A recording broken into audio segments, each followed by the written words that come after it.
Good morning. Good morning. ಯಾಕ್ರಿ ಹಾಗೆ ಹಲ್ಕಿಸ್ತಾ ಇದ್ದೀರಾ? ಹೂವಿನ ಲೋಕ ನಮ್ಮದು, ಅದರಲ್ಲಿ ಒಂದು. ನನ್ನ ಜರ್ನಿಲಿ ಒಂದು 70-80 ಫಿಲಮ್ ಆಗಿರ್ಬೋದು. ಅಂದ್ರೆ ಮದ್ವೆ ಆಯ್ತು, ಮದ್ವೆ ಆದ್ಮೇಲೆ ಫಿಲಮ್ ಫೀಲ್ಡ್ ದೂರ ಆಗ್ಬಿಟ್ಟೆ. ಇದು ಡೈನಿಂಗ್ ಹಾಲು, ಬಟ್ ನಾನು ಡೈನಿಂಗ್ ಟೇಬಲ್ ಇಟ್ಟಿಲ್ಲ. ನಮ್ಗೆ ಇದೇ ಸಾಕು. ಬೆಳಕಂತೂ ಚೆನ್ನಾಗಿದೆ. ಏನು ಉತ್ತರ ತಮ್ಮ? ಅದು ಏನು ಬಿ ಆಗೋಯ್ತು, ಒಂದು ಇಂಜಿನಿಯರ್ ಆಗಿ ಸಾಫ್ಟ್ವೇರ್ ಇಂಜಿನಿಯರ್. ಅಯ್ಯೋ ತಾಯಿ ಒಳ್ಳೆಯದೆ. ಅದೇ ಅದೇ ನೋಡಿ ಸ್ನೇಹಿತರೆ, ನಾನು ಪಾರಿವಾಳ ಮೊಟ್ಟೆ ಲೈಫಲ್ಲೇ ನೋಡಿರ್ಲಿಲ್ಲ. ನಾನು ಇಲ್ಲಿ ದೇವ್ರ ಮನೆ ಮಾಡ್ಕೊಂಬಿಟ್ಟೆ. ಆ ವಿಂಡೋನ ತೆಗೆದ್ಬಿಟ್ಟು ಆಗೋದೆಲ್ಲ ಒಳ್ಳೇದೇ ಆಗುತ್ತೆ, ಮುಂದೆ ಆಗಲಿರೋದು ಒಳ್ಳೇದೇ ಆಗಲಿದೆ. ಏನೋ ಒಂದು ಮೋಸ ಆಗಿರ್ತೀವಿ, ಅದನ್ನ ಓದಿದ್ರೆ ಇವತ್ತು ನಂದಾಗಿತ್ತು, ನಾಳೆ ಇನ್ನೊಬ್ರದಾಗುತ್ತೆ. ಒಂದು 7 ವರ್ಷ 6 ವರ್ಷ ಅಕ್ಕ ಮಾಡಿದೆ. ಅಕ್ಕ ಸೀರಿಯಲ್ ಕಲರ್ಸ್ ಹಿಟ್ ಆಯ್ತು. ಅದ್ರ ಮೇನ್ ವಿಲನ್ ನಾನೇ ಮಾಡಿದ್ದು. ನಮ್ದು ಮನೆ ಹೆಸರು ಮತ್ತೆ ಇದನ್ನ ನಮೀಸು ಅಂತ ಹೆಸರು, ತೋಟದ ಹೆಸರು. ಇದು ನನ್ನ ಬೆಡ್ರೂಮ್. ನಮ್ಮ ನವನೀತಾ ಮೇಡಮ್ ಅವರ ಮಗ ಸುಬ್ಬು ನೋಡಿ ಹಿಂಗಿದ್ದಾನೆ. ಹಾಯ್ ಸುಬ್ಬು. ಕೆಂಪು ಗುಲಾಬಿ ಕೆಂಪು ಗುಲಾಬಿ.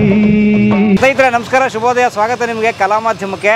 ಈಗ ನಾವಿರುವಂಥದ್ದು ಇದು ಬೆಂಗಳೂರಿನ ತಿಂಡ್ಲು ಬಡಾವಣೆ, ವಿದ್ಯಾರಣ್ಯಪುರ ಕಡೆ ಇರೋ ತಿಂಡ್ಲು ಬಡಾವಣೆ, ಬೆಂಗಳೂರು ಉತ್ತರ, ಬೆಂಗಳೂರು ನಾರ್ತ್. ಇದು ಸ್ನೇಹಿತರೆ, ಇಲ್ಲಿ ಕನ್ನಡದ ಖ್ಯಾತ ಕಲಾವಿದೆ, ಹಿರಿಯ ಕಲಾವಿದರು ನವನೀತಾ ಅವರಿದ್ದಾರೆ. ನೀವು ಅನೇಕ ಸಿನಿಮಾಗಳಲ್ಲಿ ನೋಡಿರ್ತೀರಿ. ಬನ್ನಿ ನಾವು ಒಳಗಡೆ ಹೋಗೋಣ, ಅವ್ರು ಮಾತಾಡ್ಸೋಣ, ಅವ್ರ ಮನ ಅವ್ರು ಬದುಕು ನೋಡೋಣ. ಬನ್ನಿ, ಎಲ್ರಿಗೂ ಸ್ವಾಗತ. ಯಾರು ಮೇಡಮ್ ಇದು? ಮೀಕೋ ಅಂತ. ಮೀಕೋ ಬುಲ್ಡಾಗ್ ಅದು. ಇದು ಬುಲ್ಡಾಗ್ ಮುಟ್ಬೋದಾ? ಮುಟ್ಟಿ ಏನ್ ಮಾಡಲ್ಲ, ಅದಕ್ಕೆ ಏನಿಲ್ಲ ಮಾಡ್ತಾರೆ. ಮೀಕೋ ಬಾಯ್, ಹೇಗಿದ್ದೀರಿ? ಚೆನ್ನಾಗಿದ್ದೀವಿ, ನೀವ್ ಹೇಗಿದ್ದೀರಾ? ನಿಮ್ದು ಇದೆಲ್ಲ ನೋಡ್ತಾ ಇದ್ದೀನಿ, ತುಂಬಾ ಚೆನ್ನಾಗಿದೆ. ನಾನು ಮತ್ತೆ ನಿನ್ನೆ ಕೂಡ ನೋಡ್ತಾ ಇದ್ದೆ, ಇವ್ರದ್ದು ರೂಪಾಯಿಯರ್ದು. ತುಂಬಾ ಚೆನ್ನಾಗಿದೆ ಅದು ಕಂಟೆಂಟ್, ತುಂಬಾ ಚೆನ್ನಾಗಿದೆ. ನನಗೆ ತುಂಬಾ ಇಷ್ಟ ಅದಲ್ಲ. ಸುಮಾರು 15-18 ವರ್ಷಗಳಿಂದ ಎಲ್ಲಾ ದೇವ್ರುಗಳು ಇಲ್ಲಿದ್ದಾರೆ. ದೇವ್ರು ಬೇಕು ಅಂತ ನಾನು ಕರ್ಕೊಂಡ್ ಬರೋದಲ್ಲ, ಅವ್ರ ಮನೇಲಿ ನಾನಿದ್ದೀನಿ. ನಾನು ಶಿವ ಭಕ್ತಿ ಆಗಿರೋದ್ರಿಂದ ನಂಗೆ ತುಂಬಾ ಇಷ್ಟ ಅದು. ಎಷ್ಟು ಸಿನಿಮಾ ಆಯ್ತು ನಿಮ್ ಜರ್ನಿಲಿ? ನನ್ನ ಜರ್ನಿಲಿ ಒಂದು 70-80 ಫಿಲಮ್ ಆಗಿರ್ಬೋದು, ಮಾಡಿರ್ಬೋದು. ಬಟ್ ಮೇನ್ ಕ್ಯಾರೆಕ್ಟರ್ ಮಾಡಿರೋದಂತೂ ಒಂದು 40 ಫಿಲಮ್ ಅಷ್ಟು ಮಾಡಿದ್ದೀನಿ. ಸಿಸ್ಟರ್ ರೋಲು, ಸುಮ್ಮನೆ ಬಂದು ಹೋಗುವಂಥದ್ದು ಎಲ್ಲ ಏನಿಲ್ಲ. ಅಂಥದ್ದೆಲ್ಲ ಒಂದು 30 ಹೊಟ್ಟೋಗಿರುತ್ತೆ. ಫ್ರೆಂಡ್ ಕ್ಯಾರೆಕ್ಟ್ರು ಆ ಥರ ಎಲ್ಲ. ಹೀರೋಯಿನ್ ಆಗಿ ಒಂದು 2-3 ಮೂವಿ ಮಾಡಿದ್ದೀನಿ. ಆಮೇಲೆ ಸಿಸ್ಟರ್ ರೋಲು, ವ್ಯಾಂಪ್ ಕ್ಯಾರೆಕ್ಟ್ರು, ಅದು ತುಂಬ. ಅದು ಬಿಟ್ಟರೆ DD1 ತುಂಬ ಸೀರಿಯಲ್ ಮಾಡಿದ್ದೀನಿ. ಅವಾಗ 13 ಎಪಿಸೋಡು, ಜಾಸ್ತಿ ಎಷ್ಟು 52 ಎಪಿಸೋಡ್ ಬಂದು ಜನನಿ ಅಂತ ಬರ್ತಿತ್ತು, ಭಾರತಿ ಅಮ್ಮ ಅವ್ರದ್ದು. ಆ ಟೈಮಲ್ಲಿ ಮಾಡಿದ್ದೆ ಅದು. ಅದಾದ್ಮೇಲೆ ಇದು ಉಯ್ಯಾಲೆ ಅಂತ ಅದೊಂದು ಸೀರಿಯಲ್ ಮಾಡಿದೆ. ಉಯ್ಯಾಲೆ ಅಂದ್ರೆ ಒಂದು ಎಪಿಸೋಡ್ ಲೆಕ್ಕ ಒಂದು ಬರ್ತಿತ್ತು. ಇದು ಟೆಲಿಮೂವಿ ತರ, ಸುಮಾರು ಒಂದು 2-3 ವಾರ ಹಾಕೋರು ಅದನ್ನ. ಆ ಥರ ಮಾಡಿದ್ದೆ. ಉಯ್ಯಾಲೆ ಮಾಡಿದೆ. ಅನುರಾಗ ಅಲೆಗಳು ಅಂತ ಮಾಡಿದೆ. ಮತ್ತೆ ಇನ್ನೊಂದು ತುಂಬಾ ಬದುಕಿನಲ್ಲಿ ಒಂದು ತಿರುವು ಅಂತ ಒಂದು ಮಾಡಿದೆ. ಈ ಥರ ಸುಮಾರು ಸೀರಿಯಲ್, ಮರೀಚಿಕೆ ಅಂತ ಒಂದು ಸೀರಿಯಲ್ ಮಾಡಿದೆ. ಸುಮಾರು ಮಾಡಿದೆ. ಮಧ್ಯದಲ್ಲಿ ಗ್ಯಾಪ್, ರಾಜಕೀಯ ಅಂದ್ರೆ ಮದ್ವೆ ಆಯ್ತು. ಮದ್ವೆ ಆದ್ಮೇಲೆ ಫಿಲಮ್ ಫೀಲ್ಡ್ ದೂರ ಆಗ್ಬಿಟ್ಟೆ. ಒಂದು 14-15 ವರ್ಷ ಕ್ಯಾಮ್ರಾಯಿಂದಾನೇ ದೂರ. ಹಳ್ಳಿಯಲ್ಲಿ ಹೋಗಿದ್ದೆ ನಾನು. ತುಮಕೂರು. ನಮ್ಮ ಯಜಮಾನ್ರ ಊರು ಅದೇ ತುಮಕೂರು, ಅಲ್ಲಿದ್ದೆ.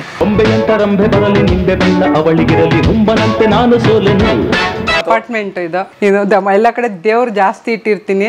ಅದೊಂದ್ ಬಿಟ್ರೆ ಎಲ್ಲಿ ಶಿವ ಜಾಸ್ತಿ ಇರ್ತದೆ. ಇದು ಹಾಲು, ಬಟ್ ರೋಡ್ ಸೈಡ್ ಇದೆ ವಿಂಡೋಸ್. ಅದು ಬೆಳಕಂತೂ ಚೆನ್ನಾಗಿದೆ, ಏನ್ ಪ್ರಾಬ್ಲಮ್ ಇಲ್ಲ. ಹಂಗೆ ಬಂದ್ರೆ ಇದೊಂದು ಜನರಲ್ ವಾಶ್ರೂಮು. ಇದು ಡೈನಿಂಗ್ ಹಾಲು, ಬಟ್ ನಾನು ಡೈನಿಂಗ್ ಟೇಬಲ್ ಇಟ್ಟಿಲ್ಲ. ನಮ್ಗೆ ಇದೇ ಸಾಕು. ನಾವೇನೇ ಊಟ ಮಾಡಿದ್ರು ಫ್ಯಾನ್ ಆಫ್ ಮಾಡ್ತೀವಿ. ನಾವು ಊಟ ಮಾಡ್ಬೇಕು ಅಂದ್ರೆ ಡೈನಿಂಗ್ ಟೇಬಲ್ ಅಲ್ಲಿ ಕೂತ್ಕೊಂಡು ತಿನ್ನಲ್ಲ. ಆ ಸೋಫಾ ಮೇಲೆ ಟಿವಿ ನೋಡ್ಕೊಂಡು ತಿನ್ನೋದು, ಬೆಡ್ ಮೇಲೆ ಟಿವಿ ನೋಡ್ಕೊಂಡು ತಿನ್ನೋದು, ಈ ತರ ಇರೋದ್ರಿಂದ ಮನೆಗೆ ಇಕ್ಕಟ್ಟಾಗತ್ತೆ, ಬೇಡ ಅಂತ ಡೈನಿಂಗ್ ಟೇಬಲ್ ತರದೆ ಇದ್ರಲ್ಲೇ ಮ್ಯಾನೇಜ್ ಮಾಡ್ತಾ ಇದ್ವಿ. ಜಾಸ್ತಿ ನಾನಂತೂ ಊಟ ಹಾಕಿದ ತಕ್ಷಣ ಟಿವಿ ಇರ್ಬೇಕು ನನ್ನ ಮುಂದೆ. ಅದು ಏನಾದ್ರು ಹೋಗ್ತಾ ಇರ್ಲಿ, ಅದು ಏನಾದ್ರು ಬರ್ಲಿ, ಒಟ್ಟಿನಲ್ಲಿ ಟಿವಿ ಆನ್ ಆಗಿರ್ಬೇಕು.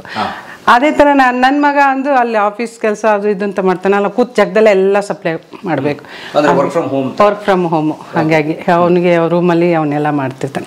ಇದು ಡೈನಿಂಗ್ ಹಾಲು, ಮನೆ ಸ್ವಲ್ಪ ಗಲೀಜು. ಇದು ಕಿಚನ್. ನಿಮಗೋಸ್ಕರ ಒಂಚೂರು ಕ್ಲೀನ್ ಆಗಿದೆ ಅಂತ ಅನ್ಸುತ್ತೆ. ಇಲ್ಲಾಂದ್ರೆ ಎಲ್ಲ ಐಟಮ್ಲೆಲ್ಲ ತಿಲ್ಲಿಟ್ಟಿರ್ತೀವಿ. ಕ್ಲೀನ್ ಆಗೇ ಇರೋದು, ಬಟ್ ಒಂದ್ 2 ಪಾತ್ರೆ ಎಕ್ಸ್ಟ್ರಾ ಇರೋದು ಕಮ್ಮಿ ಆಯ್ತು ಅಷ್ಟೇ. ಅಲ್ಲೆಲ್ಲ ಎತ್ತಿ ಎಲ್ಲೆಲ್ಲಿ ಇಡ್ಬೇಕು ಅಲ್ಲಿ ಇಟ್ಬಿಟ್ಟಿರ್ತೀವಿ. ಅದೊಂದು ಇದು ಬಂದು ಇದು ಅಂತಾರೆ ಏನಂತಾರೆ ನಿಮ್ಗೆ ಯುಟಿಲಿಟಿ. ಇಲ್ಲೇ ನಾನು ಆಕ್ಚುಲಿ ಡೋರ್ನ ಡಬಲ್ ಮಾಡ್ಕೊಂಡಿದ್ದೀನಿ, ಬೇಕಂದಾಗ ಹೀಗೆ ಮಾಡ್ಬೋದು, ಇಲ್ಲಾಂದ್ರೆ ನಾನು ಹೀಗೆ ಮಾಡ್ಕೋಬಹುದು. ದೊಡ್ಡದಾಗಿ ಕಾಣಬೇಕು ಅಂತಂದ್ರೆ ಪಾತ್ರೆ ತೊಳೆಯೋಕ್ಕೆ ವಾಷಿಂಗ್ ಮಿಷಿನ್. ಈ ನಮ್ಮ ಇದ್ರಲ್ಲಿ ಪಾರ್ವಾಲ ಕಾಟ ಜಾಸ್ತಿ, ಸಿಕ್ಕಾಬಿಟ್ಟೆ ಪಾರ್ವಾಲ ಕಾಟ. ಅಲ್ಲಿ ಅಂತೂ ನೆಟ್ಟೆಲ್ಲ ಹೋಯ್ತು ಅಂತ ತೆಗೆದಿದ್ದೆ, ಅಲ್ಲಿ ಮುಟ್ಟಕ್ಕೆ ಆಗಲ್ಲ, ಆ ಥರ ಮಾಡಿ ಇಟ್ಬಿಟ್ಟಿದೆ ಅಲ್ಲಿ. ಯಾಕಂದ್ರೆ ಏನೋ ಕ್ಲೀನ್ ಮಾಡೋಣ ಅನ್ನೋಷ್ಟಕ್ಕೆ ಒಂದು ಮೊಟ್ಟೆ ಇಟ್ಬಿಟ್ಟಿರುತ್ತೆ, ನಮ್ಗೆ ತೆಗಿಯಕ್ಕೆ ಮನ್ಸು ಬರಲ್ಲ. ಬಿಸಿಲಲ್ಲಿ ಇಟ್ಟಿದ್ಯಲ್ಲ ಅಂತ ಅದಕ್ಕೊಂದು ಗೂಡು ಥರ ಮಾಡಿ ಇಟ್ಟಿದ್ದೀನಿ ಅಲ್ಲಿ, ಅದನ್ನ ತೋರಿಸ್ತೀನಿ. ಓಡ್ಸಕ್ ಹೋಗಿಲ್ಲ, ಮೊಟ್ಟೆ ಇಟ್ಬಿಟ್ಟಿದ್ದೆಲ್ಲ, ಹಂಗೆ ಇದ್ರೆ ಓಡಿಸ್ಬೋದು. ಯಾವ್ದೇ ಏನೇ ಆದ್ರೂ ಒಂದು ಇದಲ್ವಾ, ಅದರಿಂದ ಅಲ್ಲ ಪಾರ್ವಲ ಇದ್ರೆ ಅದೇನೋ ಆಸ್ಮಾ ಬರುತ್ತೆ, ತುಂಬಾ ಗಲೀಜು. ಬಟ್ಟೆ ಒಣಗಾಕಿದ್ರೆ ಸಾಕು, ಅದ್ರ ಮೇಲೆ ಗಲೀಜು ಮಾಡತ್ತೆ, ತುಂಬಾನೇ ಗಲೀಜಿದೆ. ಹಂಗೂ ಹಿಂಗೂ ಹೆಂಗೋ ಮಾಡಿ ಸ್ವಲ್ಪ ದಿನ ಇತ್ತು, ಓಡಿಸ್ತಾ ಇದ್ದೆ, ಹೆಂಗೋ ಬರ್ತಿತ್ತು ಹೋಗ್ತಿತ್ತು. ಮೊಟ್ಟೆ ಇಟ್ಬಿಡೋದು, ಮೊಟ್ಟೆ ಇಟ್ಟಾಗ ಅದನ್ನ ಕಾಪಾಡೋದೇ ನಾನೇನು ದೊಡ್ಡ ವಿಷಯ ಆಗ್ಬಿಡೋದು. ಅದಕ್ಕೆ ಊಟ ಕೊಡೋದು ಎಲ್ಲ ಮಾಡೋದು. ಮತ್ತೆ ಒಂದೊಂದ್ಸತಿ ಮೊಟ್ಟೆ ಒಡೆದೋಗಿರುತ್ತೆ, ಒಂದೊಂದ್ಸತಿ ಇಷ್ಟಕ್ಕ ಆಗಿರುತ್ತೆ ಮರಿ, ಆಮೇಲೆ ಸತ್ತೋಗಿದೆ ಎಷ್ಟೋ ಸತಿ. ಆಮೇಲೆ ಒಂದೊಂದ್ಸಲ ಹಾರ್ಕೊಂಡು ಹೋಗಿದೆ, ಸುಮಾರು ಮರಿಗಳು ಹಾಕಿದೆ. ಈಗ ಒಂದು ವಾರ 15 ದಿವಸದಿಂದ ಅಲ್ಲಿ ಗಲೀಜಾಗಿತ್ತಲ್ಲ, ತೆಗೆದ್ಬಿಟ್ಟು ಏನೋ ನೆಟ್ ಹಾಕೋಣ ಅಂತ ತೆಗೆದಿಟ್ಟೆ. ಅಷ್ಟು ಬೇಗ ಒಂದು ಪಾಟ್ ಒಣಗೋಗಿತ್ತಲ್ಲ ಅಂತ ಅದನ್ನು ತೆಗೆದು ಬಿಸಾಕೋಣ ಅನ್ನೋಷ್ಟಿಗೆ ಅದ್ರ ಮೇಲೆ ಮೊಟ್ಟೆ ಇಟ್ಬಿಟ್ಟಿದೆ. ತೋರಿಸ್ತೀನಿ ಬನ್ನಿ. ಇಲ್ಲಿ ಬಂದು ಇದು ಆ್ಯಕ್ಚುಲಿ ಬಾಲ್ಕನಿ, ನಾವು ಸ್ಟಡಿ ರೂಮ್ ಮಾಡ್ಕೊಂಡಿದ್ದೀನಿ, ಮಗ ಓದಕ್ಕೆ ಎಲ್ಲ ಆಗುತ್ತೆ ಅಂತ. ಬಿ ಆಗೋಯ್ತು, ಒಂದು ಇಂಜಿನಿಯರ್ ಆಗಿ ಸಾಫ್ಟ್ವೇರ್ ಇಂಜಿನಿಯರ್ ಅವ್ನು ಕೆಲಸ ಮಾಡ್ತಿದ್ದಾನೆ. ಬಟ್ ಇದನ್ನು ತೆಗಿಬೇಕಲ್ಲ, ತೆಗಿಯೋಕ್ಕದು ಒಬ್ಬನೇ ಮಗ ನನಗೆ, ಒಬ್ಬನೇ.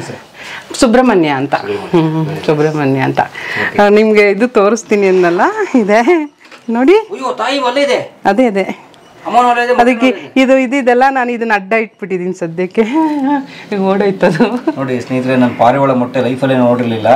ನೋಡಿ ಹೇಗಿದೆ, ಬಟ್ ಅದು ಹೋಗಲ್ಲ, ಬರುತ್ತೆ. ಇವಾಗ ನಾನು ಓಪನ್ ಮಾಡಿದೆಲ್ಲ ಹಂಗೆ, ಅದಕ್ಕೆ ಇಷ್ಟ ಆದ ನೆರಳು ಬೀಳಲಿ ಅಂತ ನಾನು ಇದನ್ನ ಹಿಂಗೆ ಅಡ್ಡ ಇಟ್ಟಿದ್ದೀನಿ. ಅದು ಹಂಗೂ ಬಿಸಿಲು ಅವಳೇ ಮಾಡಿದೆ ನೋಡಿ, ಇದು ಇಲ್ಲೇ ಮರಿ ಮಾಡುತ್ತೆ ಮಾಡಿ. ಇಷ್ಟು ಜಾಗನ ಒಂದು ಗಲೀಜು, ಇಲ್ಲಿ ನೋಡಿ, ನೀವು ನೋಡಿದ್ರೆ ಹಾಗಲ್ಲ, ಅಷ್ಟು ಗಲೀಜು ಮಾಡಿದೆ ಅಲ್ಲಿ ಎಲ್ಲೆಲ್ಲ. ಅಲ್ಲಿ ನೋಡಿ, ನಾನೆಲ್ಲ ಇವಾಗ ಟೈಲ್ಸ್ ಎಲ್ಲ ತೆಗೆದ್ಬಿಟ್ಟೆ ನಾನು. ಎಷ್ಟು ಗಲೀಜು ಅಂದ್ರೆ ಇಷ್ಟು ತೆಗೆದೆ ನಾನು ಇವತ್ತು, ಯಾಕಂದ್ರೆ ನೀವು ಬರ್ತಿದ್ದೀರ ಅಂತ ಗಲೀಜಾಗಿ ಕಾಣಬಾರ್ದು ಅಂತ. ಆದಷ್ಟು ಇಷ್ಟು ಗಲೀಜನ್ನ ತೆಗ್ದಿದ್ದೀನಿ ನಾನು. ಅದಕ್ಕೆ ಡಿಸ್ಟರ್ಬ್ ಮಾಡೋದು ಬೇಡ. ಹೌದು, 8 ವರ್ಷ ಪೇಂಟ್ ಮಾಡೀನಿ, 8 ವರ್ಷ ಮೇಲಾಯ್ತು. ಹೌದು, ಇದು ವಿಂಡೋ ಇತ್ತು ಆಕ್ಚುಲಿ ಇಲ್ಲಿ. ನಾನು ಇಲ್ಲಿ ದೇವ್ರ ಮನೆ ಮಾಡ್ಕೊಂಡ್ಬಿಟ್ಟೆ, ಆ ವಿಂಡೋನ ತೆಗೆದ್ಬಿಟ್ಟು ದೇವ್ರ ಮನೆ ಮಾಡ್ಕೊಂಡಿದ್ದು ನಾನು. ಇದು ಲಕ್ಷ್ಮಿ, ಆಮೇಲೆ ಬಂದು ಲಕ್ಷ್ಮೀ ವೆಂಕಟೇಶ್ವರ. ಇದೊಂದು ಸರಸ್ವತಿ, ಇದು ತಮಿಳ್ನಾಡಲ್ಲಿ ಸಿಗುತ್ತೆ. ಇದ್ದ ಸರಸ್ವತಿ ತಮಿಳ್ನಾಡದು ಸರಸ್ವತಿ. ಅದು ಈ ಕಡೆ ಇರೋದು ಇದು ಸುಬ್ರಹ್ಮಣ್ಯ ಮತ್ತು ಷಣ್ಮುಖ. ಸುಬ್ರಹ್ಮಣ್ಯ ಅಂತೀವಲ್ಲ ಅದು. ಅಲ್ಲಿ ಬಂದು ಸಾಲಿಗ್ರಾಮ ಇದೆ, ಚಿಕ್ಕದಾಗಿ ಹಕ್ಕಿಯಲ್ಲಿ ಇಟ್ಟಿದ್ದೀನಿ. ಆಮೇಲೆ ಕಾಮಾಕ್ಷಿ ದೀಪ, ಅದು ಭಗವತಿ ಅಮ್ಮ ಅಂತ ಕೇರಳದಲ್ಲಿ ಭಗವತಿ ದೇವಸ್ಥಾನ, ಅಲ್ಲಿ ಹೋಗಿದ್ದೆ, ಅವಾಗ ತಗೊಂಬಂದು ಇಟ್ಟೆ. ಅದೊಂದು ಭಗವತಿ ಅಮ್ಮಂದು. ಇದು ಮನೆ ದೇವ್ರದ್ದು ಮಾಮೂಲಿ ವೆಂಕಟೇಶ್ವರ. ನಾವು ಬಂದು ಮನೆ ದೇವರು ಮಹಿಮ್ ರಂಗನಾಥ ಸ್ವಾಮಿ, ಹಾಗಾಗಿ ಅದಕ್ಕೆ ಕಲಸ ಇಟ್ಟಿದ್ದೀನಿ. ಮಾಮೂಲಿ ಗಣೇಶ ಇಟ್ಟಿದ್ದೀನಿ. ಇಲ್ಲಿ ಬಂದು ಭೂವರ್ಗ ಸ್ವಾಮಿ, ಲಕ್ಷ್ಮಿ, ಎಲ್ಲ ಗುರುಗಳು ಇದ್ದಾರೆ ನೋಡಿ, ಎಲ್ಲ ಸ್ವಾಮೀಜಿಗಳು, ರಾಘವೇಂದ್ರ ಫೋಟೋದಲ್ಲಿ. ಅಲ್ಲಿ ಕೆಳಗಡೆ ಡೌಟ್ ಇದ್ರೆ ಹೆಸರುಗಳು ಇದೆ, ಅದು ಎಲ್ಲ ದೇವರು. ಮಾಮೂಲಿ ಧನಲಕ್ಷ್ಮಿ, ಕುಬೇರ, ಅಲ್ಲಿನೂ ಶಿವ ಇದ್ದಾನೆ, ಗಣೇಶ, ಇವೆಲ್ಲ ಇನ್ನೂ ತುಂಬಿಟ್ಟಿದೆ. ನನಗೆ ತುಂಬ ಬೇಜಾರಾದಾಗ ಇದನ್ನು ಓದ್ತೀನಿ. ಗೀತಾ ಸಾರ. ಆಗೋದೆಲ್ಲ ಒಳ್ಳೇದಕ್ಕೆ, ಮುಂದೆ ಆಗೋದು ಒಳ್ಳೇದಕ್ಕೆ ಅಂತ ಬರುತ್ತಲ್ಲ, ಅದು ಇದೆ ನೋಡಿ, ಓದ್ಕೊಳ್ಳಿ. ಆಗೋದೆಲ್ಲ ಒಳ್ಳೇದೇ ಆಗಲಿದೆ, ಆಗೋದೆಲ್ಲ ಒಳ್ಳೇದೇ ಆಗುತ್ತೆ, ಮುಂದೆ ಆಗಲಿರೋದು ಒಳ್ಳೇದೇ ಆಗಲಿದೆ, ಆ ಥರ ಇದೆಲ್ಲ. ಅದು ನಮಗೆ ತುಂಬ ಟೆನ್ಷನ್ ಆಗಿ ಏನೋ ಒಂದು ಕಳ್ಕೊಂಬಂದಿರ್ತೀವಿ, ಏನೋ ಒಂದು ಮೋಸ ಆಗಿರ್ತೀವಿ. ಆಮೇಲೆ ಏನೋ ಒಂದು ಇದು ಮಾಡಿದಾಗ ಬೇಜಾರಾದಾಗ ಹಿಂಗೆ ಕೂತಿನ ತಕ್ಷಣ ಅದನ್ನು ಓದಿದ್ರೆ, ಇವತ್ತು ನಂದಾಗಿತ್ತು, ನಾಳೆ ಇನ್ನೊಬ್ರದ್ದಾಗುತ್ತೆ. ನಿನ್ನೆ ಯಾರ್ದೋ ಆಗಿತ್ತು, ಇವತ್ತು ನಂದಾಗಿತ್ತು, ನಾಳೆ ಇನ್ನೊಬ್ರದ್ದಾಗ್ಬೋದು. ಯಾಕೆ ಚಿಂತಿಸಿ ನೀನೇನು ತೊಗೊಂಬಂದೆ ಅಂತ, ಅದು ಫುಲ್ ಅದನ್ನು ಓದಿದ್ರೆ ನೀಟಾಗಿ ಅದು ಗೊತ್ತಾಗುತ್ತೆ. ಕರೆಕ್ಟ್. ನೀನು ತಂದಿರೋದಾದ್ರೂ ಏನು, ನಾಶವಾಗಲು ನೀನು ಮಾಡಿರುವುದಾದ್ರೂ ಏನು, ನೀನು ಏನು ಪಡೆದಿದ್ರು ಅದನ್ನ ಇಲ್ಲಿಂದಲೇ ಪಡೆದಿರುವೆ, ನೀನು ಏನನ್ನು ನೀಡಿದ್ರು ಇಲ್ಲಿಗೆ ನೀಡಿರುವೆ. ನಿನ್ನೆ ಬೇರೆ ಯಾರ್ದು ಆಗಿದ್ದು ಇವತ್ತು ನಿನ್ನದಾಗಿದೆ, ಮತ್ತು ನಾಳೆ ಇನ್ಯಾರ್ದು ಆಗಿದೆ. ಪರಿವರ್ತನೆ ಜಗದ ನಿಯಮ, ಸಮಸ್ತ ಸುಖಿನೋ ಭವಂತು. ಇದನ್ನ ಓದ್ಬಿಟ್ರೆ ಒಂದ್ಸತಿ ಹಿಂಗೆ ನೋಡ್ಕೊಂಡ್ಬಿಟ್ರೆ ಹೋಗ್ಲಿ ಬಿಡು, ಯಾವುದೋ ಜನ್ಮದ ಪಾಪ, ಯಾವುದೋ ಜನ್ಮದಲ್ಲಿ ಅವ್ರಿಗೆ ನಾನು ಮೋಸ ಮಾಡಿ ಬಂದಿದ್ದೀನೇನೋ, ಹಾಗಾಗಿ ನಂದು ಅವ್ರು ಈ ಜನ್ಮದಲ್ಲಿ ತೀರ್ಸ್ಕೊತಾ ಇದ್ದಾರೆ ಅಂತ ನಾನು ಶಾಪ ಅಂತೂ ಕೊಡೋಕೆ ಹೋಗಲ್ಲ. ಹೋಗ್ಲಿ ಬದುಕೊಳ್ಳಿ ಬಿಡು ಅಂತ ಬಿಟ್ಬಿಡ್ತೀನಿ. ನಾನು ಎಷ್ಟೋ ದುಡ್ಡುಗಳು ಮೋಸ ಹೋಗಿದ್ದೀನಿ, ಅದನ್ನು ಹೋಗ್ಲಿ ಬಿಡಿ. ಏನೇ ತುಂಬ ಕಷ್ಟ ಅಂತ ಹೇಳ್ಕೊಂಡು ಬಂದು ಕೇಳ್ತಾರೆ, ಕೊಡೋದೇ ಇಲ್ಲ ವಾಪಸ್ಸು. ಅವರು ಊಟಕ್ಕೆ ಇಲ್ಲ ಅಂತ ಕೇಳ್ತಾರೆ, ಕೊಡೋದೇ ಇಲ್ಲ. ಒಂದೊಂದ್ಸತಿ ನಿಜವಾಗ್ಲೂ ಊಟಕ್ಕೆ ಇಲ್ಲ ಅನ್ನೋರಿಗೆ ಕೊಡೋಕ್ಕೂ ಮನ್ಸು ಬರಲ್ಲ, ಆ ಪರಿಸ್ಥಿತಿ ತಂದಿಟ್ಬಿಡ್ತಾರೆ. ಯಾಕಂದರೆ ಇವ್ರು ನಿಜವಾಗಿ ಕೇಳ್ತಾರಾ ಸುಳ್ಳ ಹೇಳ್ತಾರಾ ಅಂತ ನಮಗೇನೂ ಗೊತ್ತಾಗೋದಿಲ್ಲ, ಆ ಪರಿಸ್ಥಿತಿ ತಂದಿಡ್ತಾರೆ. ಆದರೂ ನನಗೆ ಓಕೆ ಅಂತ ಅನಿಸಿದಷ್ಟು ನಾನು ಕೈಯಲ್ಲಿ ಮಾಡ್ತೀನಿ. ನೀವು ನಂಬ್ತೀರ ಇಲ್ವೋ, ಒಂದು ಮದುವೆಗೆ ತಾಳಿ ಕೇಳಿದ್ರು. ಆಯಿತು ಅಂತ ನಾನು ತಾಳಿ ಕೊಡಿಸ್ತೀನಿ ಬರಮ್ಮ ಅಂತ ಅಂದ್ಬಿಟ್ಟು ಒಂದು 3 ಗ್ರಾಮು 2 ಗ್ರಾಮು ಅದಷ್ಟು ತಾಳಿ ಬೊಟ್ಟು ಒಂದು ಕೊಡಿಸಿ, ನಿಮಗೆ ಗೊತ್ತು ರೇಟ್ ಏನಿದೆ ಅಂತ. ನಾನು ಯಾರಿಗೆ ಮದುವೆ ಅಂದರೆ ತಾಳಿ ಬೊಟ್ಟು ತೊಗೊಳ್ಳಿ ಅಂತ ಕೊಡ್ತೀನಿ. ನನ್ನ ಕೈಲಾದಷ್ಟು ಅದು 1-2 ಮೂಟೆ ಅಕ್ಕಿ ಇಷ್ಟು ಕೊಡ್ತೀನಿ. ಒಂದು ಹಳ್ಳಿಯಲ್ಲಿ ಈಗ ಯಾರೋ ಕೇಳಿದ್ರು, ಕೊಟ್ಟೆ. ಬೆಳಗ್ಗೆನೆ ಬಂದರು ಮದುವೆ ಮುಹೂರ್ತಕ್ಕೆ ಇದು ಅಂತ. ಆಯಿತು ಅಂತ ಅಕ್ಕಿ ಮೂಟೆ ಅದನ್ನು ತೊಗೊಂಡೋದವರು ಮದುವೆ ಹೇಳಿದ ಜಾಗದಲ್ಲಿ ಮದುವೆನೇ ಇಲ್ಲ. ಆಮೇಲೆ ಅವ್ರಿಗೆ ಫೋನ್ ಮಾಡಿದೆ, ಏನ್ರಿ ಈ ಮದುವೆ ಇಲ್ಲ, ಅಲ್ಲಿ ಏನೋ ಪ್ರಾಬ್ಲಮ್ ಆಯಿತು ಅಂತ ನಾವು ಬೇರೆ ಕಡೆ ಮದುವೆ ಶಿಫ್ಟ್ ಮಾಡಿಬಿಟ್ಟಿದ್ವಿ, ಅಲ್ಲಿ ನಡೀತಾ ಇದೆ ಮದುವೆ ಅಂತ ಅಂದ್ಬಿಟ್ಟು ನಮ್ಗೆ ಅಂತ ಅನ್ಸ್ಬಿಡ್ತಾವ ಆಗ. ಬಟ್ ಮದುವೆ ಆಗಿದ್ದಾರೆ, ಇಲ್ಲ ಅಂತಲ್ಲ, ಬೇರೆ ಕಡೆ ಮದುವೆ. ಅವ್ರು ಹೇಳಿರೋ ಜಾಗನೇ ಒಂದು, ಆಮೇಲೆ ಏನೋ ಪ್ರಾಬ್ಲಮ್ ಆಗಿದೆ ಅನಿಸುತ್ತೆ, ಬೇರೆ ಕಡೆ ಕರ್ಕೊಂಡೋಗಿ ಮದುವೆ ಮಾಡಿಸಿದ್ದಾರೆ. ಮತ್ತೆ ನಮಗೆ ಅದನ್ನೇ ಕೊಟ್ಟಿದ್ದಕ್ಕೆ ಒಂದು ಇದು ಹೇಳಲಿಲ್ಲ ಅವರು, ಅಲ್ಲಿಗೆ ಬನ್ನಿ ಇಲ್ಲ ಹಿಂಗೆ ಸಾರಿ ಹಿಂಗೆ ಆಗೋಯ್ತು ಅನ್ನೋದಿಲ್ಲ. ನಾವೇ ಫೋನ್ ಮಾಡಿ ಕೇಳೋವರೆಗೂ ಮಾಹಿತಿ ಇಲ್ಲ. ಆ ಥರ ಆಯಿತು. ಆಮೇಲೆ ನಮ್ಮ ಸಿನಿಮಾ ಫೀಲ್ಡಲ್ಲಿ ಕೆಲವರು ಫೀಸ್ ಕಟ್ಟಿಲ್ಲ, ಅದು ಇದು ಅಂದಾಗೂ ನನ್ನ ಕೈಲಾದಷ್ಟು ಮಾಡಿದ್ದೀನಿ. ಮದುವೆಗೂ ಅವ್ರಿಗೂ ಕೊಟ್ಟಿದ್ದೀನಿ, ಈ ಮೇಕಪ್ ಮ್ಯಾನ್ ಅವ್ರು ಇವ್ರದ್ದೆಲ್ಲ ಇರುತ್ತಲ್ಲ, ಅವ್ರಿಗೂ ಕೊಟ್ಟಿದ್ದೀನಿ. ಅದೆಲ್ಲ ಏನು ಪ್ರಾಬ್ಲಮ್ ಇಲ್ಲ, ಆದ್ದರಿಂದ ಏನೂ ಪ್ರಾಬ್ಲಮ್ ಇಲ್ಲ. ಎಲ್ಲ ಯಾಕಂದರೆ ಸಹಾಯ ಮಾಡೋಕ್ಕೆ ಅದು ಉಪಯೋಗಿಸ್ಕೋಬೇಕಾಗಿರೋರು ಯೋಗ್ಯತೆ ಇರಬೇಕು ಅವ್ರಿಗೆ. ಅದು ಇಲ್ಲದೆ ಮಾಡ್ಕೊತಾರಲ್ಲ, ತುಂಬ ಕಷ್ಟ ಆಗುತ್ತೆ. ಯಾಕಂದರೆ ನಾವು ಕಷ್ಟಪಟ್ಟೆ ದುಡಿತೀವಿ, ಕೊಡೋದು ಆದ್ರೂ ನಾವು ನಮ್ಮ ₹10 ನಮ್ಮ ಹತ್ರ ಇದ್ದರೆ ಒಂದು ₹2 ಅದು ಕೊಡೋಣ ಅಂತ ಕೊಡ್ತೀವಿ. ಅದು ಯೂಸ್ ಇರೋ ಅಂಥವ್ರು ಪಡ್ಕೊಂಡ್ರೆ ಚೆನ್ನಾಗಿರುತ್ತೆ. ನನಗೆ ಅಲ್ಲ, ಬೇರೆಯವ್ರ ಹತ್ರ ಕೇಳೋರು ಅಷ್ಟೇ. ಈಗ ಅಕೌಂಟ್ ನಂಬರ್ ಹಾಕ್ತಾರೆ ಕೆಲವರು, ನನಗೆ ಗೊತ್ತಿರೋರು ಒಬ್ರದ್ದು, ಅದು ಹೆಸರು ಹೇಳೋದು ಬೇಡ. ಅವ್ರು ತುಂಬ ಪ್ರಾಬ್ಲಮಲ್ಲಿದ್ದರು. ಆಕೆ ಮೊನ್ನೆ ತೀರ್ಕೊಂಡ್ಲ, ಆಕೆನೂ ಪ್ರಾಬ್ಲಮಲ್ಲಿದ್ದಾಗ ಇದೇ ಥರನೇ ಅಕೌಂಟ್ ನಂಬರ್ ಹಾಕಿ ನಮ್ಮ ಸಂಘದ ಎಲ್ಲದ್ರಲ್ಲಿ ಹಾಕಿದ್ರೆ ಒಳ್ಳೆ ದುಡ್ಡು ಬಂತೆ. ನಿಮ್ಗೆ 1-1.5 ಲಕ್ಷ ಹತ್ರ ಬಂದಿದೆ ಅಂತ ಅನ್ಕೊತೀನಿ. ಬಂದಿದ ತಕ್ಷಣ ಅಮ್ಮ ಮಗಳೇ ಜಗಳ, ದುಡ್ಡುಗೆ ನಂದು ನನಗೆ ಕೊಡು ದುಡ್ಡು, ನನಗೆ ಕೊಡು ದುಡ್ಡು ಅಂತ. ಜಗಳ, ಆ ದುಡ್ಡು ನಮಗೆ ಬೇಕು ಅಂತ. ಅವಾಗ ಯಾಕೆ ಇವ್ರಿಗೆ ಕೆಲಸ ಮಾಡಿದ್ವಿ ಅನ್ನೋ ಥರ ಒಂದು ಫೀಲ್. ನಮ್ಮ ಮುಂದೆನೇ ಹಾಡ್ತಾ ಇರುವಾಗ ಈ ದುಡ್ಡುಗೋಸ್ಕರ ಇವ್ರು ಜಗಳ. ಅದಕ್ಕೆ ಮುಂಚೆ ಚೆನ್ನಾಗೇ ಇದ್ರಲ್ಲ. 1.5 ಲಕ್ಷ 1 ಲಕ್ಷ ಬಂದ ತಕ್ಷಣ ಜಗಳಗಳ್ತಾನೆ, ಬಣ್ಣ ಗೊತ್ತಾಗುತ್ತಲ್ವ. ಹಂಗಾಗಿ ಆ ಥರನೂ ಆಗಿದೆ ಕೆಲವ್ರದ್ದು. ಈಗ ನಾನು ಪೋಷಕ ಕಲಾವಿದರ ಸಂಘದ ಸೆಕ್ರೆಟರಿ ಆಗಿದ್ದೀನಿ. ಅದರಿಂದ ನಾವೊಂದು ಗ್ರೂಪ್ ಅಂತ ಮಾಡಿರ್ತೀವಿ. ನಮ್ಮ ಗ್ರೂಪಲ್ಲಿ ಒಂದು 350-400 ಜನ ಇದ್ದಾರೆ. ಒಬ್ಬೊಬ್ರು ಅದು ಎಷ್ಟಾಗುತ್ತೋ ಅಷ್ಟು ಸಹಾಯ ಮಾಡಿ ಅಂತ ಹಾಕಿದ್ರೆ ಟಕ್ಕಂದು ದುಡ್ಡು ಬರುತ್ತೆ. ಅವ್ರಿಗೆ ಯಾರೋ ಕಷ್ಟದಲ್ಲಿದ್ದಾರೆ ನಮ್ಮ ಸಂಘದಲ್ಲಿ ಅಂದ ತಕ್ಷಣ ನಾವು ಒಂದು ವಾಟ್ಸಪ್ಪಲ್ಲಿ ಹಾಕ್ತೀವಿ. ಅವ್ರ ಫೋನ್ ನಂಬರು ಮತ್ತು ಅವ್ರದ್ದು ಇದೆಲ್ಲ ಹಾಕಿದ ತಕ್ಷಣ ಇಮಿಡಿಯೇಟ್ ಅವ್ರ ಕೈಲಾದಷ್ಟು ಮಾಡ್ತಾರೆ. ಅದನ್ನೇ ದುರುಪಯೋಗ ಮಾಡ್ಕೋಬಾರ್ದು ಅಷ್ಟೇ. ದುಡ್ಡು ಈಗ ನಾವು 300-400 ಜನ ಬಂದು ಒಂದು ₹10 ಹಾಕಿದ್ರು ಅವ್ರಿಗೆ ಬಂದ್ಬಿಡ್ತಲ್ವ, 40-50 ಸಾವಿರ ಬಂದ್ಬಿಡುತ್ತೆ. ಅದನ್ನ ಏನಕ್ಕೆ ಅವರು ಕಷ್ಟದಲ್ಲೇ ಇರ್ತಾರೆ, ಕಲಾವಿದರು ಕಷ್ಟದಲ್ಲೇ ಇರ್ತಾರೆ. ನಿಮಗೆ ಗೊತ್ತಿರೋ ಮಟ್ಟಿಗೆ ಯಾವ ಕಲಾವಿದರು ಸುಖವಾಗಿದ್ದಾರೆ ಅನ್ನೋದೇ ಇಲ್ಲ, ಯಾವುದಾದ್ರು ಒಂದು ಕೊರತೆಗಳಿರುತ್ತೆ. ಹೌದು, ಕಲಾವಿದರು ಅವ್ರಿಗಂತೂ ತುಂಬಾನೇ ಕಷ್ಟ ಇದೆ. ಅಂಥದ್ರಲ್ಲಿ ಅವರು ಒಂದು 5-10 ಸಾವಿರನೋ ಎಷ್ಟೋ ಕೊಟ್ಟಾಗ ಅದು ಉಪಯೋಗ, ಇನ್ನೊಬ್ರು ಕಷ್ಟ ಪಡಬಾರ್ದು ನಮ್ಮ ಥರ ಅಂತಾನೆ ಅವರು ಕೊಡೋದು. ಅದನ್ನ ಕರೆಕ್ಟಾಗಿ ಯೂಸ್ ಮಾಡ್ಕೋಬೇಕು. ಅದನ್ನ ಮಾಡ್ಕೊಳಲ್ಲ ಕೆಲವರು, ಕುಳಿತಕ್ಕೆ ಬೇರೆ ಇದಕ್ಕೆಲ್ಲ ಯೂಸ್ ಮಾಡ್ತಾರೆ. ಉಳಿಸ್ಕೊಂಡು ಅದಕ್ಕೆ ನಾವಂತೂ ತೀರ್ಮಾನ ಮಾಡಿದ್ವಿ, ಹಾಸ್ಪಿಟ್ಲಾ ಸರಿ ಮಾತ್ರೆದು ಏನಿದೆಯೋ ಮೆಡಿಕಲ್ ಶಾಪ್ ಕೊಡು, ಅಲ್ಲಿ ಕೊಡ್ತೀವಿ ಡೈರೆಕ್ಟ್. ಅಲ್ಲಿ ಮೆಡಿಕಲ್ ಶಾಪಲ್ಲಿ ಅವ್ರು ಏನು ಬಿಲ್ ಇದೆ ಕೊಡಿ, ನಾನು ಅಲ್ಲಿ ಪೇ ಮಾಡ್ತೀನಿ. ನಿಮ್ಮ ಕೈಗಂತೂ ಕೊಡಲ್ಲ? ನಾನು ಕೊಡಲ್ಲ. ಅಥವಾ ಫೀಸಾ ಡೈರೆಕ್ಟ್ ಸ್ಕೂಲ್ ಕಟ್ತೀವಿ? ಕಟ್ತೀವಿ. ನಿಮ್ಮ ಕೈಯಲ್ಲಿ ಕೊಡಲ್ಲ. ಒಳ್ಳೆ ಐಡಿಯಾ. ಅದನ್ನೇ ಮಾಡೋದು ಇವಾಗ. ಏನಾದ್ರು ಅಂದರೆ ನಮ್ಮ ಹತ್ರ ಇದ್ದಾಗ ಮಾತ್ರ, ಇಲ್ಲದೆ ಇರುವಾಗ ಕೇಳಿದಾಗ ಇಲ್ಲ ಅಂತಾನೆ ಅನ್ನೋದು. ಕೈಯಲ್ಲಿ ಇದ್ದಾಗ ಒಂದು ₹10 ಇದ್ದಾಗ ಒಂದು ₹5 ಖರ್ಚು ಮಾಡ್ತೀನಿ, ಹೋಗ್ಲಿ ಅಂತ ಕೊಡ್ತೀನಿ ಆ ಥರ. ಹಾಗಾಗಿ ಎಲ್ಲರೂ ಕೇಳಿದ ತಕ್ಷಣ ಎಲ್ಲರೂ ಕೊಡೋಕ್ಕೂ ಆಗಲ್ಲ. 10 ಜನ ಕೇಳಿದ್ರೆ ಒಬ್ರಿಗೂ ಇಬ್ಬರಿಗೂ ಸಹಾಯ ಮಾಡ್ಬೋದು ಅಷ್ಟೇ. ಈಗ ಸ್ಟಿಲ್ ಆ್ಯಕ್ಟಿವ್ ನೀವು? ನಾನು ಇವಾಗ ಸೀರಿಯಲ್ ನಂದು ಇದು ಮಾಡಿದೆ, ಅಕ್ಕ ಮಾಡಿದೆ. ಒಂದು 7 ವರ್ಷ 6 ವರ್ಷ ಅಕ್ಕ ಮಾಡಿದೆ. ಅಕ್ಕ ಸೀರಿಯಲ್ ಕಲರ್ಸ್ ಹಿಟ್ ಆಯಿತು. ಅದ್ರಲ್ಲಿ ಮೇನ್ ವಿಲ್ಲನ್ ನಾನೇ ಮಾಡಿದ್ದು. ಅದಾದ್ಮೇಲೆ ಇದು ಮಂಗಳಗೌರಿ ಮದುವೆ, ಪುಟ್ಟಗೌರಿ ಮದುವೆ ಆದಮೇಲೆ ಮಂಗಳಗೌರಿ ಮದುವೆ, ಅದರಲ್ಲಿ 4 ವರ್ಷ ಮಾಡಿದೆ. ಅದು ಹೆಂಡಾದ ತಕ್ಷಣ ಮಧ್ಯದಲ್ಲಿ ಗೀತಾ ಅದರಲ್ಲಿ ಸ್ವಲ್ಪ ಗೆಸ್ಟ್ ರೋಲ್ ಆಗಿ ಬಂದು ಹೋದೆ. ಆಮೇಲೆ ಬಂದು ಇದು ಉದಯ ಟಿವಿನಲ್ಲಿ ಮಾಡಿದೆ, ಬ್ರಹ್ಮಾಸ್ತ್ರ ಅಂತ ಅದು ಮಾಡಿದೆ. ಅದಾದ್ಮೇಲೆ ಮೊನ್ನೆ ಒಂದು ಭೂಮಿಗೆ ಬಂದ ಭಗವಂತ ಅದರಲ್ಲಿ ಒಂದು ಜಗದೀಶ್ದು ಒಂದು ಎಪಿಸೋಡ್ ಕಥೆಗಳು, ಆ ಒಂದು ಕಥೆಯಲ್ಲಿ ನಾನು ಬಂದು ಹೋಗ್ತೀನಿ. ಇಷ್ಟು ಸದ್ಯಕ್ಕೆ ಸೀರಿಯಲ್ ಅಲ್ಲಿ ಮಾಡಿದ್ದೀನಿ. ತುಂಬಾ ಬರ್ತಾ ಇದೆ, ಬಟ್ ನನಗೆ ಪೇಮೆಂಟ್ ಸೆಟ್ ಆಗಬೇಕು, ಟೈಮಿಂಗ್ ಸೆಟ್ ಆಗಬೇಕು, ಮೇನು ಪೇಮೆಂಟ್ಗಳು ಕರೆಕ್ಟ್ ಆಗಿ ಕೊಡುವಂತ. ಮಾಡ್ತಾ ಇದ್ದೀನಿ. ಎಷ್ಟನೇ ವರ್ಷದ ಆಕ್ಟಿಂಗ್ ಕರಿಯರ್ ಇದು?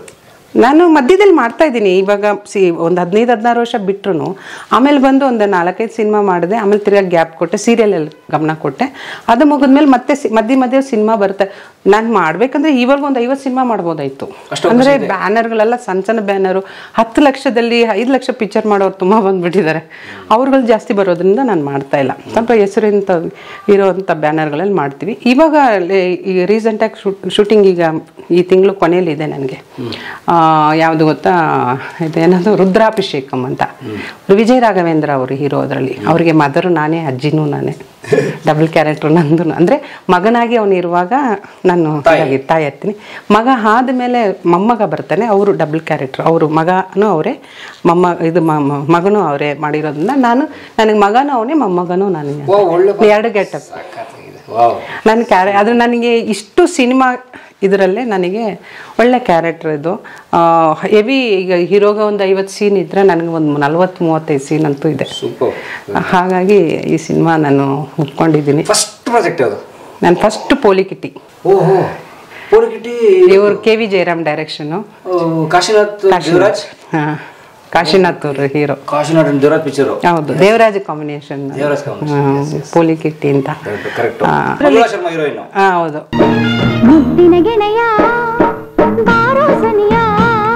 ಅದಕ್ಕೆ ಮುಂಚೆ ನಮ್ದು ಇಲ್ಲಿ ನೀಡ್ಸ್ ಅಂತ ಇತ್ತು ಗೊತ್ತಾ ನಿಮಗೆ, ಮೇಕ್ರಿ ಸರ್ಕಲ್ ಹತ್ರ. ಇವಾಗ ಬಂದು ಬೇರೆ ಏನೋ ಆಗ್ಬಿಟ್ಟಿದೆ, ಕಾರ್ ಶೋರೂಮ್. ಅವಾಗ ನೀಡ್ಸ್ ಅಂತ ಇತ್ತು ಅಲ್ಲಿ. ಆವಾಗ ಡಿಪಾರ್ಟ್ಮೆಂಟ್ ಸ್ಟೋರ್ ತರ ಅಲ್ಲಿ ಇತ್ತು. ಯಾವಾಗಲೂ 89 ನಾನು ಹೇಳ್ತಾ ಇರೋದು, 89-88 ಅಲ್ಲಿ ನಡೆದಿದ್ದು. ಆವಾಗ ಶೂಟಿಂಗ್ ನಾನು ಬಂದಾಗ ಅಲ್ಲಿ ಮೇಲೇನೆ ಒಂದು ಆಫೀಸ್ ಸೆಟ್ ಮಾಡಿದ್ರು. ಅಲ್ಲಿ ಶೂಟಿಂಗ್ ಆಫೀಸ್ ಸ್ಟೆನೋ ಕ್ಯಾರೆಕ್ಟರ್ ಏನೋ ಮಾಡಿದ್ದು ನಾನು. ಫಸ್ಟ್ ಎಷ್ಟು ಯಾವ ವರ್ಷ? 89. ಸೊ ಸ್ನೇಹಿತರೆ, 90ರ ದಶಕ ಅಂತ ಇಟ್ಕೊಂಡ್ರು ಈಗ ಇವರದ್ದು 35 ವರ್ಷದ ಅಭಿನಯ ಪಯಣ. ಮಧ್ಯದಲ್ಲಿ ಮಾತ್ರ ಒಂದು 14 ವರ್ಷ ಇಲ್ಲ ಅಷ್ಟೇ. Great, very nice. ಒಂದು 70 ಸಿನಿಮಾಗಳು. ಎಷ್ಟು ಸಾವಿರ ಎಪಿಸೋಡ್ಸ್ ಆಗಿರ್ಬೇಕು ಇವತ್ತಿನವ್ರಿಗೆ ಎಲ್ಲಾದ್ರೂ ಸೇರಿದ್ರೆ. ಸೀರಿಯಲ್ ಅಕ್ಕ ಅದೆಲ್ಲ ನೋಡಿದ್ರೆ ಆಗಿರುತ್ತೆ ನನಗೆ. ಎಲ್ಲಾನು ಒಂದು 3,000-4,000 ಆಗಿರ್ಬೋದು ಅನ್ಸುತ್ತೆ. ನೋಡಿ, ಒಂದು ಲೆಕ್ಕಕ್ಕೆ ಆಗ್ತಿಲ್ಲ, ಒಂದು ಅಂದಾಜು ಹೇಳಿದ್ರು ಕೂಡ ಒಂದು 3-4 ಸಾವಿರ ಧಾರಾವಾಹಿ ಸಂಚಿಕೆಗಳು, 70-80 ಸಿನಿಮಾಗಳು, 35 ವರ್ಷದ ಅಭಿನಯ ಪಯಣ. ಮಾತಾಡೋಣ, ಎಲ್ಲ ಮಾತಾಡೋಣ. ನಮ್ದು ಮನೆ ಹೆಸರು ಮತ್ತೆ ಇದನ್ನ ನಮೀಸು ಅಂತ ಹೆಸರು, ತೋಟದ ಹೆಸರು. ತೋಟ ಎಲ್ಲಿದೆ? ತೋಟ ನಮ್ದು ಕೊರೋನಹಳ್ಳಿ ಹತ್ರ ಮಾಡಿದೀನಿ. 3 ಎಕರೆ ಅಡಿಕೆ ತೋಟ. ಮನೆ ನಾನು ನಿಮ್ಗೆ ಕೇಳ್ತಾ ಇರುವಾಗಲ ನಾನು ಅದಕ್ಕೆ ಹೇಳಿದ್ದು, ಒಂದು 3 ತಿಂಗಳು ಸುಮ್ಮನೆ ರೀ, ಮನೆಗೆ ಫಿನಿಶ್ ಆಗಬೇಕು ಅಂತ. ಯಾಕಂದ್ರೆ ಅರ್ಧಂಬರ್ಧ ಆ ಕಡೆ ಈ ಕಡೆ ಗಮನ ಕೊಟ್ಕೊಂಡಿರ್ತೀನಲ್ಲ, ಅದಕ್ಕೆ ತೋಟಕ್ಕೆ ಬಂದ್ಬಿಡಿ ಅಂತ ನಿಮ್ಮನ್ನ ಹೇಳಿದ್ದು. ಕಂಪ್ಲೀಟ್ ಆಗಿದೆ. ಅದಕ್ಕೆ ನಿಮ್ಮನ್ನ ಅಲ್ಲಿ ಬನ್ನಿ, ತೋಟದ ಮನೆ, ಅದಕ್ಕೆ ಅಲ್ಲಿಗೆ ಬನ್ನಿ ಅಂತಂದ್ರೆ. ನಮೀಸು ಅಂತ, ನಾ ಅಂದ್ರೆ ನವನೀತಾ, ಮೀ ಅಂದ್ರೆ ಮೀಕೋ, ಸು ಅಂದ್ರೆ ಸುಬ್ರಹ್ಮಣ್ಯ ಮಗನ ಹೆಸರು. ಅದನ್ನ ಇಬ್ಬರದು ಮೇನ್ ಲೆಟರ್ಗಳು ತಗೊಂಡು ಹಾಕಿದ್ರೆ ನಮೀಸು ಅಂತ ಬಂತು. ಓಕೆ ಅಂತ ಅದು ಶಾಸ್ತ್ರ ಕೇಳಿದಾಗ ಸೂಪರ್ ಆಗಿದೆ, ನಂಬರ್ 6 ಬರುತ್ತೆ, ಚೆನ್ನಾಗಿದೆ. ನಾನು ಪಾಯಸ ಮಾಡಿದ್ದೀನಿ, ಶಾವಿಗೆ ಪಾಯಸ ನಮ್ಮ ಮನೇಲಿ. ಹೇಗಿರುತ್ತೆ ಒಂದು ದಿನಚರಿ ನಿಮ್ದು? ಶೂಟಿಂಗ್ ಇದ್ರೆ ಅಥವಾ ಶೂಟಿಂಗ್ ಇಲ್ಲದೆ ಇದ್ದಾಗ? ನಾನು ಸಖತ್ತು ಲೇಸಿ. ಇವಾಗ ಏನಾದ್ರು ಒಂದು ಕೆಲಸ ಆಗ್ಬೇಕಂದ್ರೆ ಕೆಲವ್ರು ಏನು ಮಾಡ್ತಾರೆ, ಕೆಲಸ ಮಾಡ್ಬಿಟ್ಟು ಆರಾಮಾಗಿ ಕೂತ್ಕೊಂತಾರೆ. ನಾನು ಇನ್ನು 1 ಅವರ್ ಹೋಗ್ಬೇಕು. ನಾನು ಅಲ್ಲಿಗೆ ಇನ್ನು 1/2 an hour ಇನ್ನು ಟೈಮ್ ಇರೋವರೆಗೂ 1 hourಗೆ ನನಗೆ 4 ಅವರ್ ಇರುತ್ತೆ. ನಿಧಾನವಾಗಿ ರೆಡಿ ಮಾಡ್ಕೋಬೇಕು ತಾನೆ, ನಾನು ಮಾಡ್ಕೊಳಲ್ಲ. 1 hourಗೆ ಇನ್ನು 15 ನಿಮಿಷ ಇರುತ್ತಲ್ಲ, ಆವಾಗ ಟಕ್ ಸ್ನಾನ ಮಾಡ್ಕೊಂಡು ಟಕ್ ಅಂತ ಅಂದ್ಕೊಂಡು ಓಡೋದು. ಅಲ್ಲಿ ಲಾಸ್ಟ್ ಮೂಮೆಂಟ್. ಈ ಅಡುಗೆ ಕೂಡ ಅಷ್ಟೇ, ಈಗ ನೀವು ಒಂದು 10 ನಿಮಿಷದ ಅಡುಗೆ ಮಾಡ್ತೀನಿ ಆ ಥರ ನಾನು ಅಂದರೆ ಅದಕ್ಕೋಸ್ಕರ 2 ಅವರ್ ಕೂತ್ಕೊಳಲ್ಲ ಅಡುಗೆ ಮನೆಗೆ. ಯಾವುದೇ ಕೆಲಸ ಅಷ್ಟೇ ಕರೆಕ್ಟ್ ಟೈಮಿಗೆ ನಾನು ಹೋಗೋದಂದರೆ ಶೂಟಿಂಗ್ದು ಒಂದೇ. ಇವತ್ತವರೆಗೂ ಕರೆಕ್ಟ್ ಟೈಮಾಗಿ ಹೋಗಿದ್ದೆ, ಯಾವತ್ತೂ ಮಿಸ್ ಮಾಡಿಲ್ಲ. ಅವ್ರು ಹೇಳಿ ಟೈಮ್ 6 ಗಂಟೆ ಅಂದರೆ 6 ಗಂಟೆ, 5 ಗಂಟೆ ಅಂದರೆ 5 ಗಂಟೆ ಅಂತ ಅಂದರೆ ಅದೇ ಟೈಮಿಂಗ್ಸು. ಬೇಗ ಬೇಗ ರೆಡಿಯಾಗಿ ಹೋಗ್ಬಿಡು. ಸಖತ್ ಫಾಸ್ಟಾಗಿ ರೆಡಿ ಆಗ್ತೀನಿ. ಅದೇ ಹೇಳ್ತೀನಿ, ನಾನು ಲೇಸಿಯಾಗಿರ್ತೀನಿ, ನಿಧಾನವಾಗಿ ಮಾಡ್ಕೊಳ್ಳೋಣಂತ. ನಾನು ತಿಂತಾನೆ ಇರ್ತೀನಿ. ನನ್ನ ಫೇವ್ರೆಟ್ ಪಾಯಸ. ಕಾಶಿಗೆ ಹೋಗಿ ಏನಾದ್ರು ಒಂದು ಬಿಟ್ಟು ಬನ್ನಿ ಅಂತ ಹೇಳ್ತಾ ಇದ್ದಾರೆ. ನನ್ನ ಫೇವ್ರೆಟ್ನೇ ಬಿಡ್ಬೇಕಂತಲ್ಲ, ನೋಡ್ಬೇಕು. ನನಗೆ ಇನ್ನೂ ಧೈರ್ಯ ಬಂದಿಲ್ಲ ನನಗೆ. ಒಂದು ನಿಮಿಷ ನೋಡಿ ಟೇಸ್ಟ್ ನೋಡ್ಲ ಒಂದ್ಸಲ.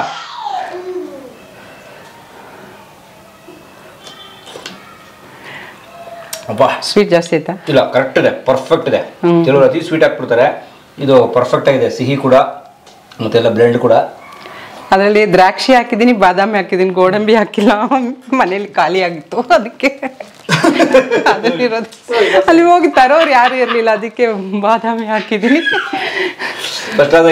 ಇದು ನಮ್ಮ ಮೀಕೋದು ರೂಮು. ಸೊ ಮೇಡಮ್, ನವನೀತಾ ಅವ್ರ ರೂಮು, ಅವರ ಮಗನ ರೂಮ್ ನೋಡಕ್ ಮುಂಚೆ ಮೀಕೋ ರೂಮು ಅಂದ್ರೆ ಅವ್ನ ಕಿವಿನೇ ಡಿಫ್ರೆಂಟ್ ಆಗಿದೆ. ಹಿಂಗೆ ನಿಂತಿರುತ್ತೆ, ಇದು ಮೊಲ ತರ ಆಂಟೆನಾ ತರ ಹಿಂಗೆ ನಿಂತಿರುತ್ತೆ. ಜಗತ್ತಿನ ಎಲ್ಲ ಮಾಹಿತಿ ತಿಳ್ಕೊತಾ ಇದ್ರು. ಅದ್ರ ಮನೆ. ಹಾಗೆ ಬನ್ನಿ, ಇದು ನನ್ನ ಬೆಡ್ರೂಮ್. Very nice.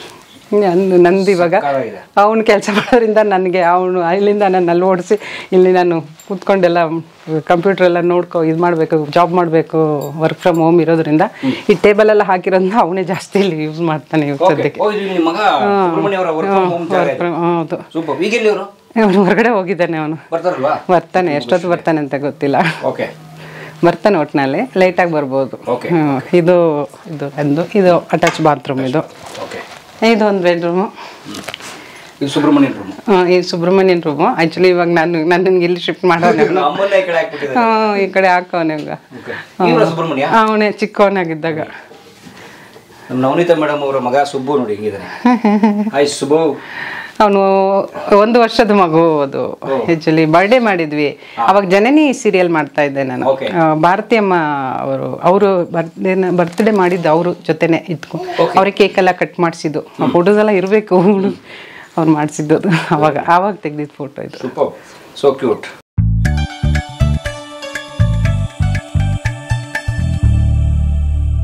ಕಲಾ ಮಾಧ್ಯಮದ ಎಲ್ಲಾ ಎಪಿಸೋಡುಗಳು ನಿಮಗೆ ಸಿಗಬೇಕು ಅಂತಂದ್ರೆ ಕಲಾ ಮಾಧ್ಯಮ ಯೂಟ್ಯೂಬ್ ಚಾನೆಲ್ನ ಸಬ್ಸ್ಕ್ರೈಬ್ ಮಾಡಿ, ಬೆಲ್ ಐಕಾನ್ನ ಕ್ಲಿಕ್ ಮಾಡಿ, ತಪ್ಪದೇ ಮಾಡಿ. ಈ ವಿಡಿಯೋ ನೋಡಿದ್ದಕ್ಕೆ ನಿಮಗೆ ತುಂಬಾ ಧನ್ಯವಾದಗಳು. ಪುಸ್ತಕಗಳನ್ನ ಓದು ಮನಸ್ಸನ್ನ ಅರಳಿಸುತ್ತೆ, ಬುದ್ಧಿಯನ್ನು ಚುರುಕು ಮಾಡುತ್ತೆ, ಕಾಣದ ಹೊಸ ಲೋಕವನ್ನು ಪರಿಚಯಿಸುತ್ತೆ. ಹಾಗಾಗಿ ಓದುವ ಸಂಸ್ಕೃತಿ ಹೆಚ್ಚಾಗ್ಲಿ. ಧನ್ಯವಾದ.